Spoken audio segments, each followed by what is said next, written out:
G'day, how the fuck are you? Welcome to episode number 130 of the TEW 2020 Challenge Run. This is going to be Backlash from Down Under. I believe I've put the tickets in correctly. Sydney, South Wales region is the host of tonight's show. We are scheduled to get, let me check quickly, New South Wales. Around about 41,000 people. Fackers coming to check out this pay-per-view where we'll crown the new World Heavyweight Champion, Keith Lee versus Australia's own Bloody Murphy, and Rhea Ripley, Toni Storm, also on this show. Bronson Reid could be the new Intercontinental Champion, and yeah, a bunch of other things. So without any further ado, let's just jump straight into the fucking show.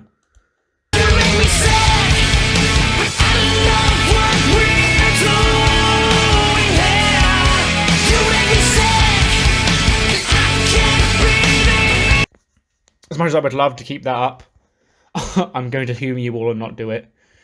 So, we start on the Kickoff Show. J-Flo, Mackie, Mina and Tam are victorious over Aaliyah, Brandy and Frankie Monet. Mackie pins Brandy with the diving headbutt.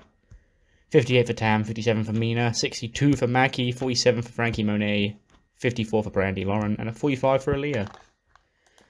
Not too shabby. We then get the intro video of these fine human beings going over the history of Australia and why it's such a bloody fucking big deal that they got a pay-per-view down under in Backlash. And Buddy Murphy's talking about how he's going to be the new World Heavyweight Champion, Bronson Reid the new Intercontinental Champion, Rhea Ripley officially arrives, and the Iconics, they exist too. And we open the show with the two Aussie women going head-to-head, toe-to-toe in a 75 rated match.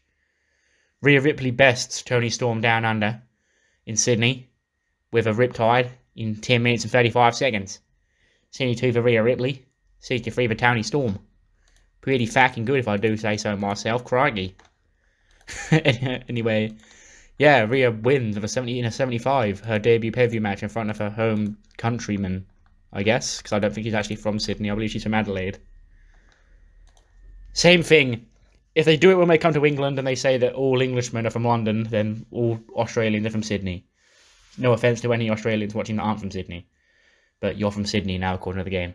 And to WWE and to Michael Cole. But the New Day are backstage and they're talking about how they're going to put this behind them once and for all with the Vega Mafia. They've had about 6 matches together. This is going to be it. New Day. They won their championships for the 10th time at WrestleMania and they're not going to let it go so easily. And they need to bring the fight with them. And the match gets an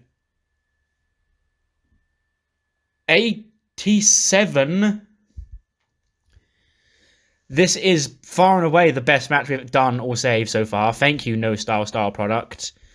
Kofi and Kofi and Woods defeat Santos Escobar and Isaiah Scott. Kofi pins Scott with the Trouble in Paradise to retain the tag team titles. Holy fucking shit, they should have main evented. 87. This is the first match we've ever got in the blue in this save. 85 for Kofi Kingston, 71 for Xavier Woods, 76 for Isaiah Scott, and a 75 for Santos Escobar. Fuck a doodle-doo, and fuck me with a rusty rake. That is a very good wrestling match. Not quite as good is the 73. It just looks shit in comparison to what we just saw, but Bronson Reid in front of his hometown comes up short. Bronson Reid in front of his hometown comes up short against Damian Priest in 15:28 with the Reckoning. Damian Priest makes defense number 1 in the Intercontinental Championship. The individual ratings are really good, but there was no psychology and no selling, apparently. Which I guess is going to be an issue going forward with these kind of people in the IC title division.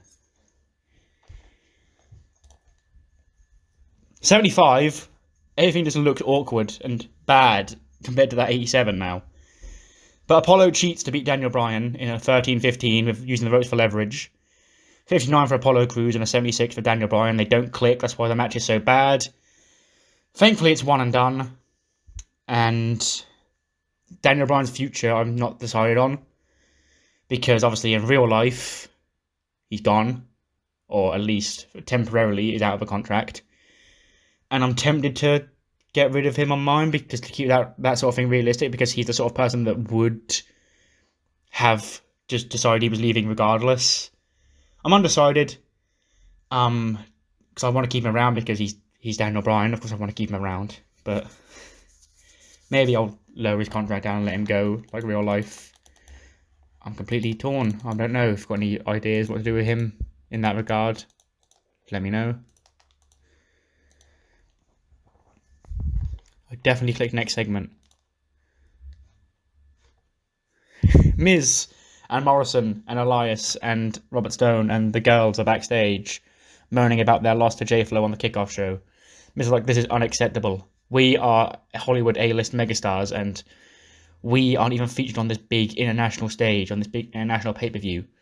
Well, I'm going to make my own moment here tonight. The next person, when I turn around, the next person to walk around that corner, we're going to beat him up and we're going to cement ourselves as the most dominant force here on Raw. And who walks around the corner? But Damian Priest. And Miz goes to hit him, and then he sort of stops with this Damian Priest, and Priest just sort of laughs Miz off, pats him on the shoulder, and says, better luck next time, buddy. And Miz, left with egg on his face here in Australia. 71, that's pretty good. For the first time I'm seeing a 70s after that 87, and actually not being angry with it. Paige and AJ defeat Kaylee Ray and Nikki Cross, 11:54.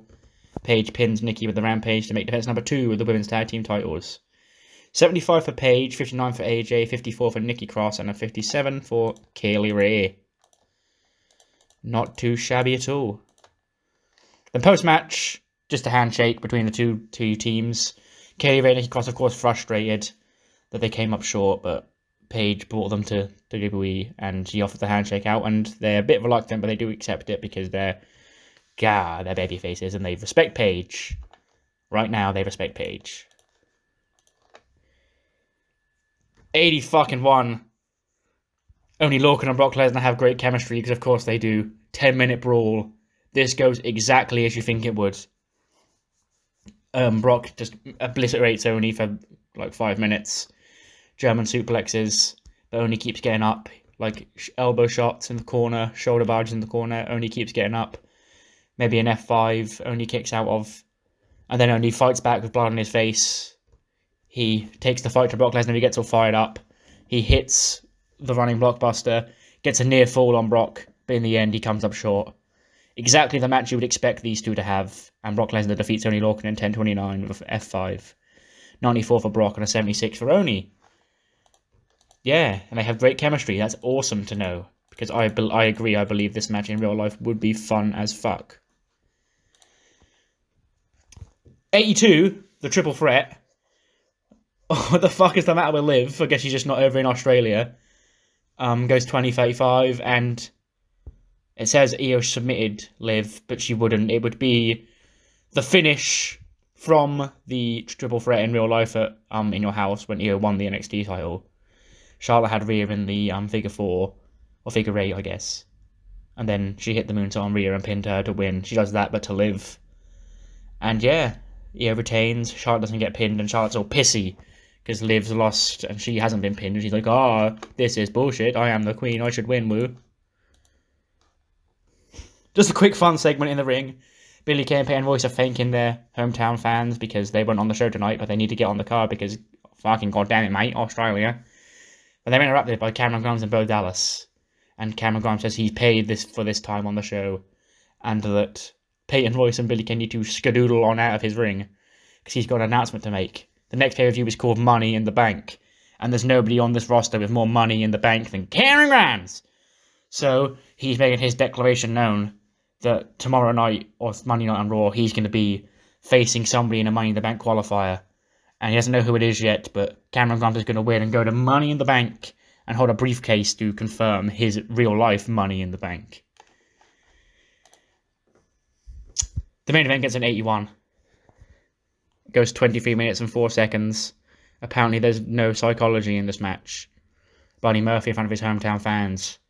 He's the clear fan favourite, but they still like Keith Lee too. They don't boo, but maybe they do boo Keith, but like he doesn't get booed out of the building. It's just things like, well, Keith will be playing the heel by proxy, I guess, in this match. Because Buddy Murphy's in front of his hometown, he's Mega Rover. And yeah, Keith's the big boy. And when they do the yeah boo punch spot, they'd be booing Keith and cheering Murphy. Murphy would come close. He'd hit the Murphy's Law on the big man Keith Lee. Keith Lee would kick out. We'd hit the running knee up against the ropes, get all fired up, and then when he charges at Keith Lee again, he gets scooped up for a spirit bomb. 1, 2, 3. Keith Lee wins the World Heavyweight Championship in 23 minutes and 4 seconds. He gets an 85 and Murphy gets a 79. And the whole new world that we live in is here, reigned by Keith Lee, and you will all bask in his glory. And another handshake to let the Aussies know, hey, you can cheer this fucker. He may have beaten me, but he's a friend, and he's cool, and he's good. And Keith Lee reigns supreme here on Monday Night Raw. Buddy Murphy defeated in his home country, but it's not the end of the world for him. He'll be back stronger than ever. Show gets an 82B. Can I get an 82B? Yes, I fucking can. That main event, that tag match should have main event. I think that was actually the best segment on the show. Like, in terms of, even including, like, talking segments, yeah. Because there was no Drew, no Bray Wyatt, people like that weren't on the show. But what matters more than that is what you thought of the show. Do let me know what you thought in the comments below, and I'll see you next time. 131, Judgment Day, SmackDown pay-per-view. See you then.